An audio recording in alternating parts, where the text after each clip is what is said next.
Ken. And this is Paradise After Dark. Dark.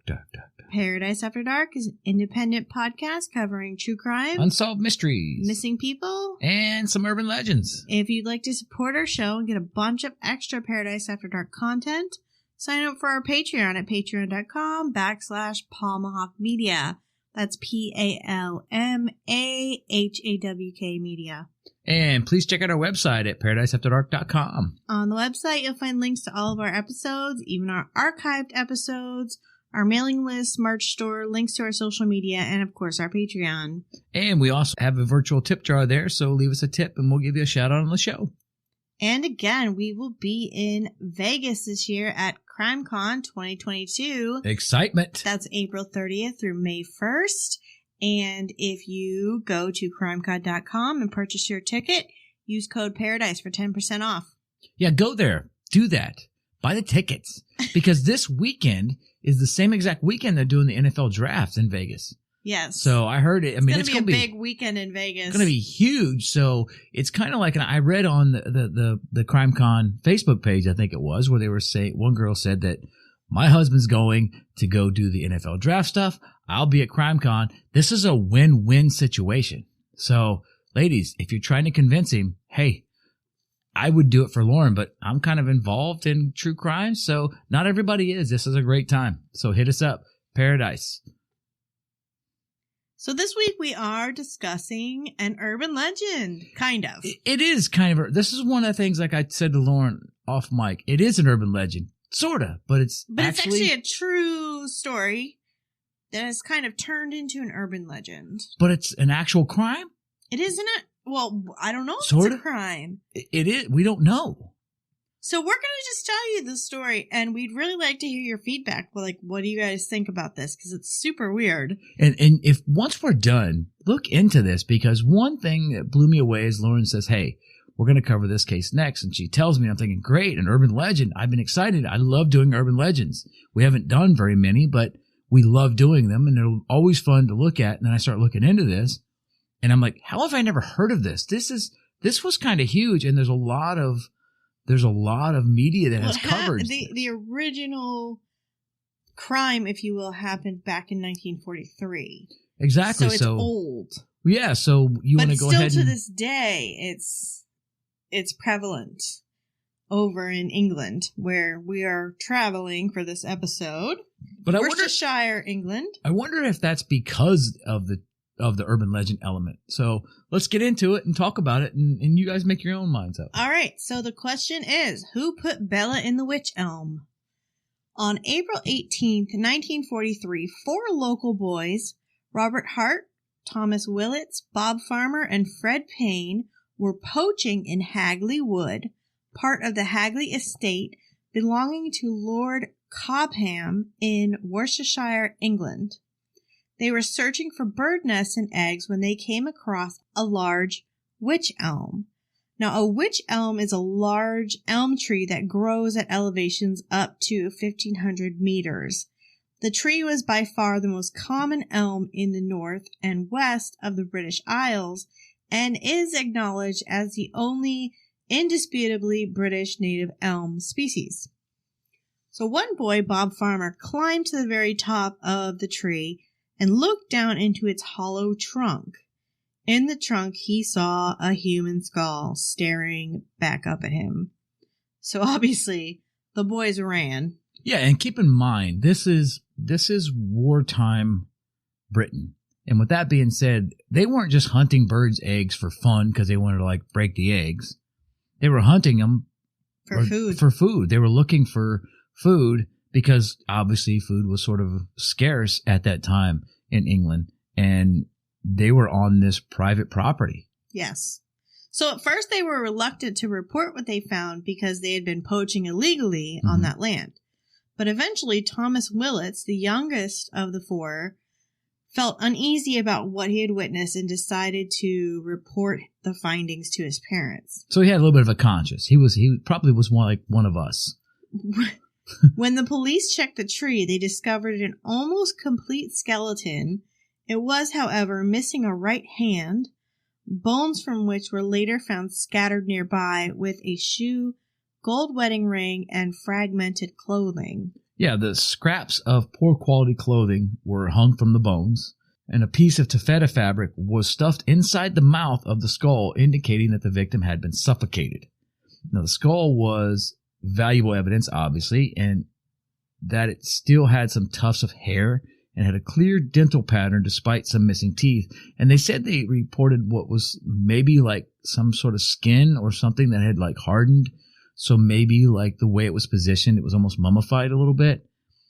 The skin on the head? Exactly, which is where even the hair creepier. Was? Correct. Yes. So even we actually have a actual photo of this, which we're going to post on our social media, so keep an eye out for that. Yeah, when you first start reading into it and you're researching it, it's a little creepy, when you start getting into it. Now, the forensic examiner, this is pathologist Professor James Webster. Now, he found silky fabric in her mouth that we spoke about earlier, which suggested she died of suffocation. Now, also found that there was no damage to the bones. So the bones were thoroughly intact. And they deemed this woman to be around 35 years old. She did have this unique, irregular teeth in the head, and they're not sure if it happened, obviously, through the decay process or for... No, I think that her teeth were actually very, like the front. Have you ever seen someone whose front teeth are like turned weird? Yeah. And that's how her teeth were in her skull. And I don't think it was a decay process. Okay, yeah, but they did say that she did have like an irregular jaw or irregular teeth. Yeah, because they were like all jagged. Exactly. And so to continue on with the description of what they found, the woman, they deemed obviously from the patch of hair that was left that she had light brown hair, and she was roughly, based on the bones that they pulled out of the tree, 5 feet tall. And Professor Webster also determined that the woman had obviously given birth to one child in her lifetime at least, and had died approximately 18 months earlier. So this puts her date of death around October of 1941. And then I realized, how in the hell can they tell she's had a child? So then I had to read up on that, because I'm not familiar with that. You probably know. I actually don't. It has to do with the way her hips and the structure of her hip and her pelvic bones and stuff were. So I guess your pelvic bones change when you have a child or when you're pregnant. So they adjust so they could determine that with the bones that were there. Interesting. So obviously now, not only when I found this out does it add an element of there's a young girl that was obviously in a tree that's dead, is now it's somebody's mother. We know it's somebody's daughter. Obviously it could be somebody's sister, but now it's somebody's mother. So it changes things a little bit when you start researching. So like I said earlier, it's an urban legend, but it's not. So it's just kind of it's a whole different element here. But remember, it goes back to the 40s in England. So everything is just kind of mixed up compared to what we're used to dealing with. Right. So Professor Webster's findings made him certain that the death of this unknown woman was murder, stating, "I cannot imagine a woman accidentally slipping in there. Neither do I think it reasonable for a woman to crawl into that place to commit suicide." From the measurement of the trunk in which the body had been discovered, Professor Webster also deduced that it must have been placed there when it was, quote, still warm after the killing, as it could not have fitted once rigor mortis had taken hold. This is eerily similar to the Kendrick Johnson case. It is a little similar, and that did cross my mind when I was researching this. So police contacted every dentist in the country, hoping to identify the victim by her distinctive protruding teeth. They also painstakingly eliminated all missing persons from the area. They cross-referenced the details they had with reports of missing persons throughout the region, but none of them seemed to match the evidence. The investigation then turned towards the personal effects found at the scene. The crepe-soled shoes were traced to the Waterfoot Company, Lancashire, and investigators were able to find the owners of all but 6 pairs, which had been sold from a market stall in Dudley, a town approximately 11 miles from Birmingham. Isn't it very interesting how the forensics, even back in the 40s, well, obviously, number one, they've changed, but if you go back, so there was still forensics being performed. So, okay, we have these shoes. Let's try to figure out a way that we can take these shoes and try to find out who this is so we can determine what happened. Let's check with dental records and see if we can find out this woman's teeth. Let's see if she can figure out if she's a local. So even though, like technology has changed forensics is very, very, very, very old. So when you look at a situation like this, they're literally trying to track back the shoes. So I found that real interesting because it's almost like vintage forensics. Well, actually, and I'm going to kind of go off script here because you just made me think of, so I have recently discovered this new podcast called Body Bags with Joseph Scott Morgan, and he is a forensic pathologist. And I was listening to an episode actually today where he was talking about the difference between a coroner and a medical examiner. And he was talking about that the coroners and all of this stuff goes all the way back to like the 1200s, like with the Magna Carta days. Mm-hmm. So forensics is not something new. I mean, there's so much new stuff happening in the last decade or even 2 decades, but it's not new. No, but if you go back, let's just say you go back 100 years or 200 years, now all of a sudden the forensics aspect changes. There still is the forensic aspect where you're taking evidence and you're trying to determine what transpired. But what I'm saying is the evidentiary thought process. Right. Like here we are, you go back 300 years, you can't possibly trace shoes. Now they're trying to trace shoes, whereas now, it's not, when you're tracing dental records or something, you go on the computer and you punch it in, or, you hit the DNA and you send it off to 23andMe or whatever it is, or not 23andMe, GEDmatch. So you do that kind of stuff. So I'm saying that the technology's changed, but forensics in and of itself, it's like, I don't know, it's kind of like the detective work, and I think that's what I really find interesting here. So right now, the news of this all spreads quickly about the, quote, murder, quote, the tree murder riddle. Obviously, this is what this is at this point. That's what they were calling it at the time. That's where it began. So now this urban legend, this crime, this murder, this woman's body being found has been deemed the tree murder riddle. And many called this witchcraft. So many are crying witchcraft in this situation. This seems very eerie, which kind of gives me that urban legend vibe. And others in the area believed it to be a slain body of a prostitute. This is maybe some thought process of the locals figuring that this is what would happen. And maybe it's happened before, just not to this extent. But this happened during the midst of World War II, and the numerous tragedies of the war soon distracted the public and the police attention from the tree murder riddle. And at this point, the case went cold.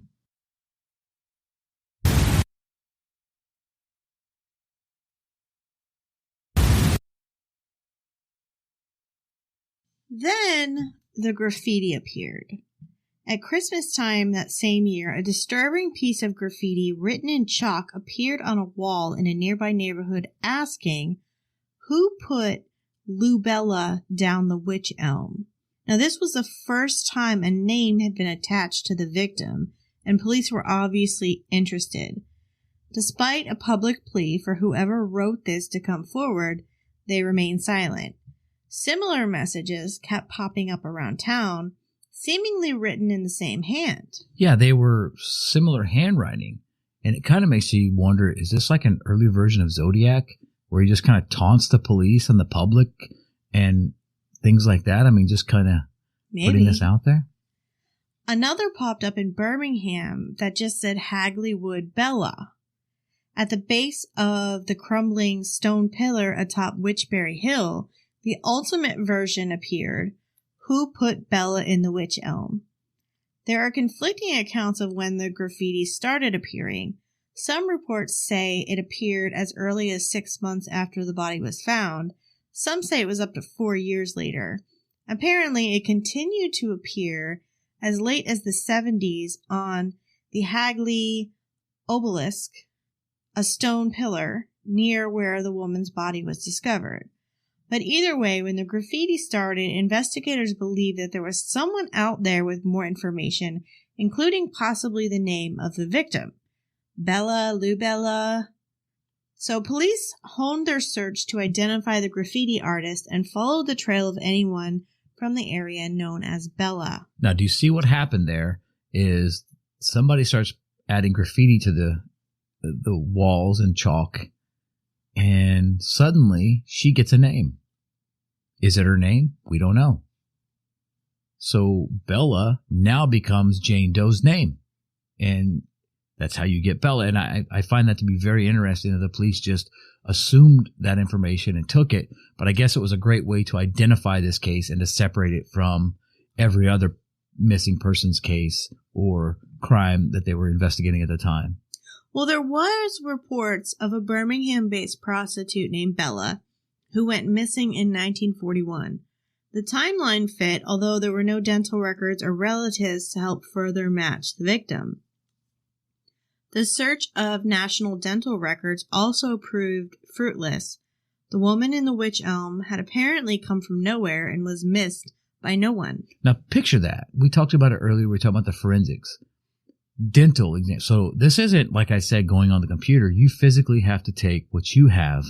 So you have to basically do dental photographs of her teeth as a corpse. And then you have to go to each dentist office in different areas to try to find this out. And then you're literally pulling out files and you're looking at pictures. You know, this is not like a computer program. And I just found that to be very interesting and how time consuming that must have been for investigators. Yeah. You know, so I mean, all these things that are happening, and I got to believe in a wartime situation, they were probably bodies being found here and there. So of course, you know, I think the investigators probably put forth all the effort they possibly could in this case to make the determinations that they made. So we get down to the locals. The locals did point out the fact that gypsies had camped out in the vicinity of Hagley Woods during 1941. Great little place to hide. You're in the woods, because if you look it up, you'll see it. It's sort of a secluded area in certain spots. Not all of them, but you have a lot of places to hide. And I'm sure even more so in 41. Perhaps this Bella was one of them and had been killed by a member of her own community. So maybe she was part of this gypsy group and they had basically killed Bella themselves. Yet another suggestion was that Bella was a local barmaid who had been killed by an American GI. And the case attracted the attention of the anthropologist Professor Margaret Murray, an anthropologist and archaeologist from the University of College London, who suggested that there was witchcraft involved, citing a disturbing occult ceremony known as the Hand of Glory, which Lauren described to me because I had no idea what that actually was. And Margaret Murray was theorizing that the scattered hand bones indicated a ritualistic murder. That kind of reminds me of the show on Netflix. Remember, Which one? What was it called? Fear Street. Oh, yes. Where they cut the hand off the witch and that the witch was still haunting because the hand was not with the body. Oh, yeah. So something similar to that. So you can look into that. There's a lot of things that have to transpire with the hand. Hand of Glory. Yeah, Hand of Glory. Google that. In order for it to be the ritualistic killing that they perceive this to be. Now, another murder, that of Charles Walton, who was found in nearby village of Lower Quinton, pinned to the ground with a pitchfork, was also believed to be connected to witchcraft. Now, Murray connected both cases, and Scotland Yard appeared to take the theory seriously. And by the early 1950s, talk of witchcraft had taken hold of the popular imagination, developing the theory that witchcraft was involved.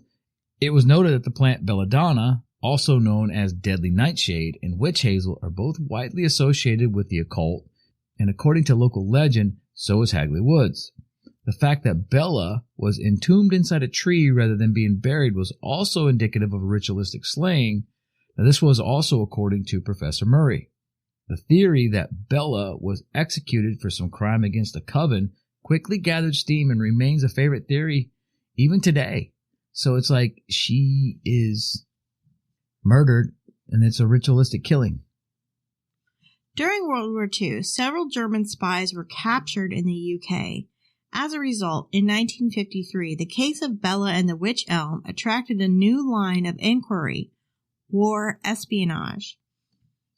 Then, in 1953, a woman identified herself only as Anna of Claverley contacted the Wolverhampton Express and Star, claiming to have known Bella's killers. She claimed Bella had been murdered by a German spy ring involving a British officer, a Dutchman, and a music hall artist. Yeah, Crosby, Stills, and Nash. It was highly plausible. The region's many munitions factories had made it a prime target for Nazi intelligence gathering designed to choreograph the Birmingham Blitz.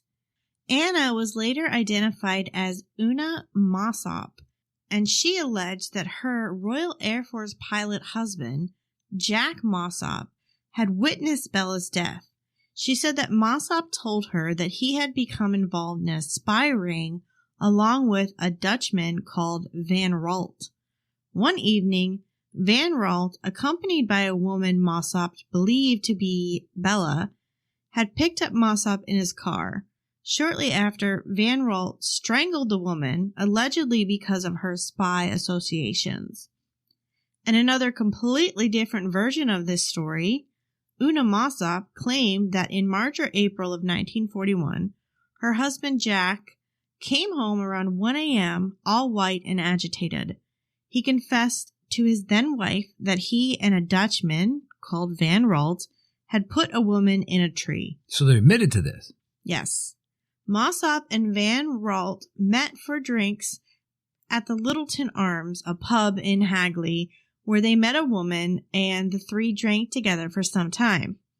Later that night, Mossop said the woman became drunk and the three left the pub in Van Ralt's car. The woman got into the front passenger seat while Van Ralt sat in the back and Jack was driving. At one point, the woman passed out and slumped towards Jack. Van Ralt told Jack to drive to the woods where they stuck her in the hollow tree. Van Ralt figured that she would come to her senses the following morning. I guess they thought it would be funny. Yeah, I guess that's not much of a fun little joke, is it? But it does fit the narrative if they put her in there while she was drunk and still alive, that they would have to get her into the tree prior to rigor mortis sitting in, which kind of fits that early narrative. So between April and December of 1941, Una says that Jack was very jumpy. He drank more than usual, was nearly always away from work. Jack would take his old standard car and go off for days on end without informing her. By December of 1941, Una had had enough of Jack. Aside from his drinking problem, he was apparently unfaithful to her, and she left him. Una returned to the home to pick up some of her belongings and saw Jack, and he told her that, quote, he thought he was losing his mind as he kept seeing the woman in the tree and she was leering at him. So he's basically living this nightmare. Jack held his head in his hands and said, "It's getting on my nerves. I'm going crazy." That was the last time Una saw her ex-husband, Jack Mossop. By June of 1942, Jack's condition had deteriorated significantly. He was committed to Stafford County Mental Hospital and declared insane.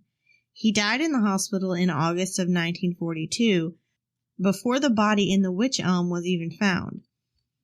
However, this theory doesn't explain the discovery of the taffeta, the cloth or silk, found stuffed inside Bella's mouth. Well, there was, when they started looking into this case, there was some documents that stated during the early investigation that in July of 1941, which is the time that they believe Bella would have been murdered or died, rather, whichever way they want to take this, that a man, he was walking and heard a woman screaming in the woods. So he's just outside of the wood of the area where she was found, and in these woods, heard a woman screaming. So he contacts the police. And the police come in and they search the area. Now, mind you, this is not, he called 911 and the cops showed up in their car really fast. It's not how this worked. Obviously, he had to go locate the police, explain to the police what had happened. They send a group out. They do some searches. And they find no sign of this woman. They find no sign of a person in distress or a struggle or anything to that extent, which if she was put into the tree, they never would have found her because the odds of a policeman looking in the tree would be pretty rare. Now, this tree, mind you, is kind of a dead tree. It's an old tree. It's dying. It's not like it was a green, full tree like most people would think. And the trunk was hollow. It's why, because it was an old decayed tree, so it's sort of broken apart and was hollowed out. Now, the one thing that I attribute to this story is if, in fact, these two gentlemen took this woman into the woods and she was drunk and they were going to put in the tree, if she woke up and maybe started to fight, he'd already set his mind on this thought of putting her in this tree or disposing of her or putting her there while she was drunk. Because maybe he did have a killer aspect, to him. So he takes her into the woods. She starts screaming. He rips the cloth off her dress, which they later believe was where the fabric came from. And then he shoves it down her throat to quiet her down because she's screaming. They panic. They put her into the tree, and then they take off. So I kind of like this theory. What's your thoughts on it? I think it's probably the most plausible theory, as in it has the most details and it makes the most sense. But Van Ralt was never found, and investigators considered Mossop's testimony to be nothing more than hearsay from an estranged wife told 12 years after the discovery of Bella. Well, I could see where that would be. So it's hard because this theory makes the most sense, I think, but there's so many different apparently theories. They don't really take it seriously. But this is the theory that I like the best. It's the one that I take more consideration into with all of the other theories out there. So we'll get into another theory right after this.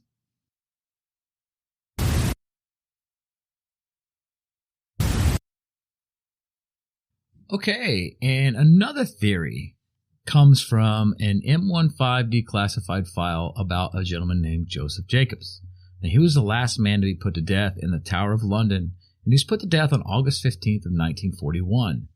Now, M15 is the United Kingdom's domestic counterintelligence and security agency, and this Joseph Jacobs was a German spy who parachuted into Cambridgeshire in 1941, but broke his ankle when he was parachuting as he landed and soon got arrested by the Home Guard. Now, on his person was found a photo purportedly of his lover, a German cabaret singer and actress named Clara Bauerle. Now, Jacobs told his interrogators that Bauerle was his lover and that the Third Reich had recruited her as a spy. And according to Jacobs, Bauerle had parachuted into the West Midlands in 1941 and then disappeared. However, there was never any evidence that Clara Bauerle came into England. So no one has any record of her ever being there. And being a spy, that's the whole point. But who knows on this theory? Plus, she was described as being nearly 6 feet tall, whereas Bella from the Witch Elm was only known to be 5 feet tall, or closer to 5 feet tall, rather. Now, in addition, in 2016, it was discovered that Clara Bauerle had died in a Berlin hospital in December of 1942. So records pretty much prove that this theory is not really all that reliable. In 1968, the writer Donald McCormick revisited the murder in his book Murder by Witchcraft. He asserted that Bella had been a Nazi spy and occultist named Clarabella, a woman well known to several senior Nazis, recruited by Abwehr, the German military intelligence service, and given the code name Clara. But police dismissed talk of the occult and concluded that the finger bones had been scattered by animals, not a satanic coven. Okay, so here's a question I have about these particular bones.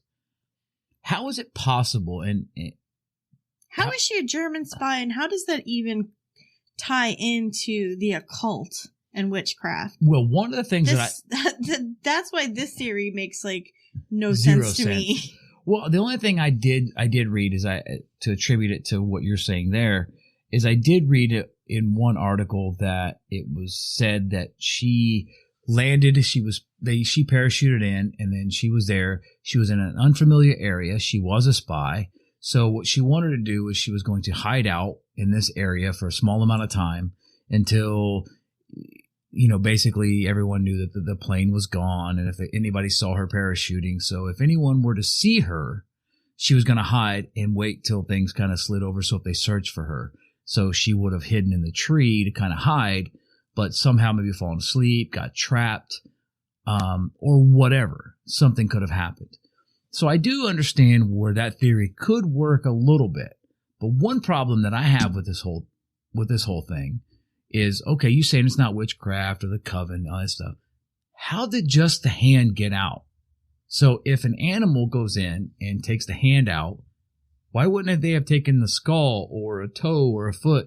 Remember, the skeletal remains were fully intact with the exception of the hand. Yeah, that is strange.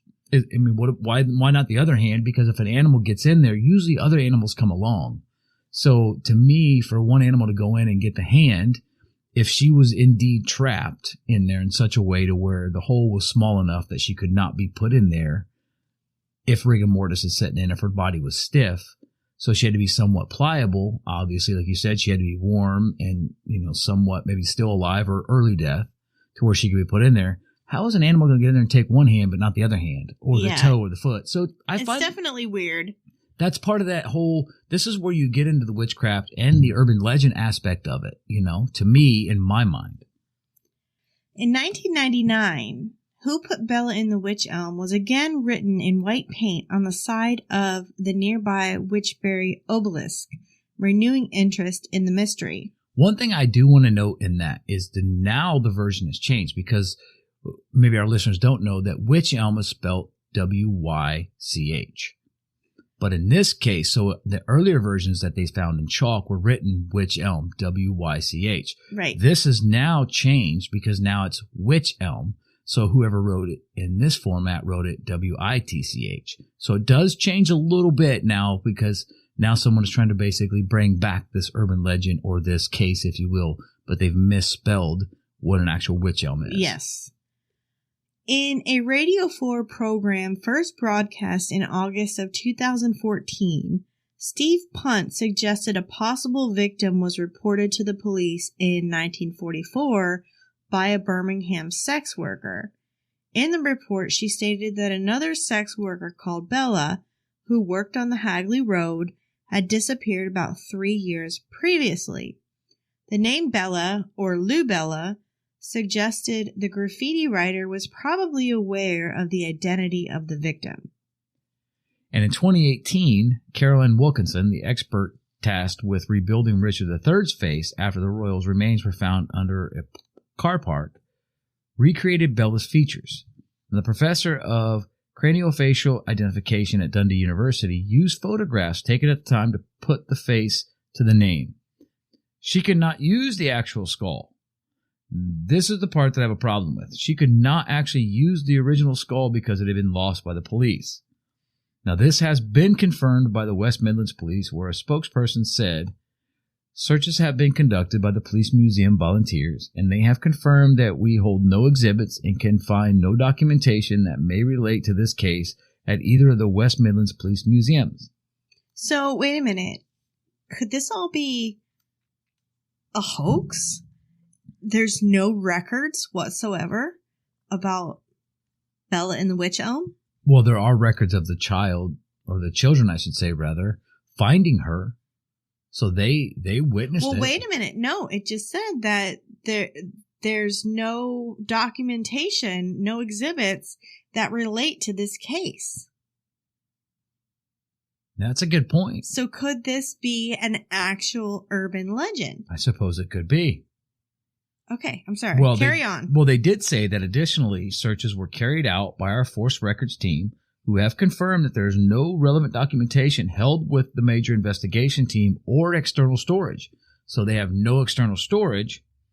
Now, originally, her remains, I should say rather, or the skull, had been housed at the Birmingham Forensics Lab, then moved to the police city base, Tally Ho, on Pershore Road. Now, there were rumors, and it could be fact, that Webster, remember he was the pathologist, he wanted to have some other tests done that maybe were not legal, that were sort of misleading, not misleading, I guess, but not authorized, if you will. So he basically gave the bones and stuff to another anthropologist or someone to look at to say, okay, what do you think happened? They're trying to find out more details. So he was trying to do more, but he was doing it in such a way that was not legal. So maybe the bones got misplaced or hidden or something to that effect. So it's possible that they're lost. But then again, it's also, like Lauren said, it's possible that this never happened.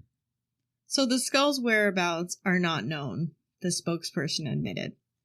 We still have no idea who Bella is or how she ended up in the Witch Elm. Was she a German spy?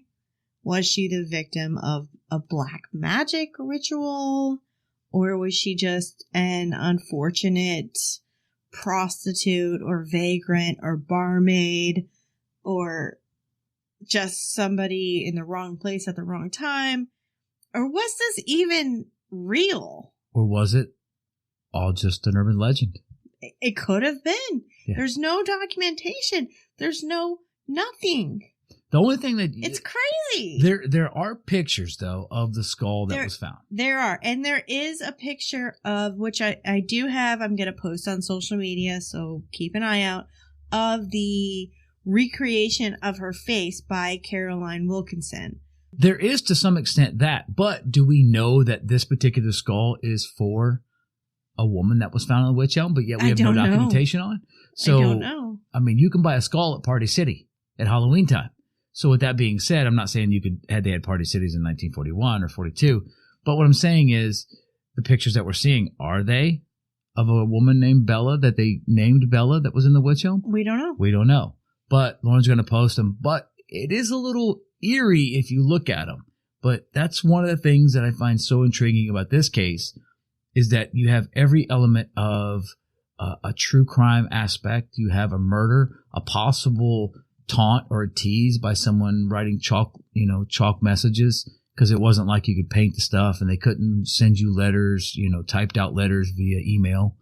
But they had these things. So you kind of get a lot of elements of true crime along with a little dash of urban legend. And I think that's what I find so mysterious about this case and why I found it to be a very good case for us to cover and one to look into.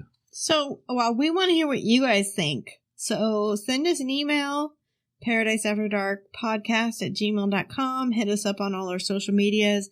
Let us know what you think of Bella in the Witch Elm. If nothing else, comment on our social media. Lauren's going to post some of the pictures and, just make a comment there. Let us know what you think, because this case is pretty cool. There's so much information out there. So take a look. And like I said, we want to hear from you guys.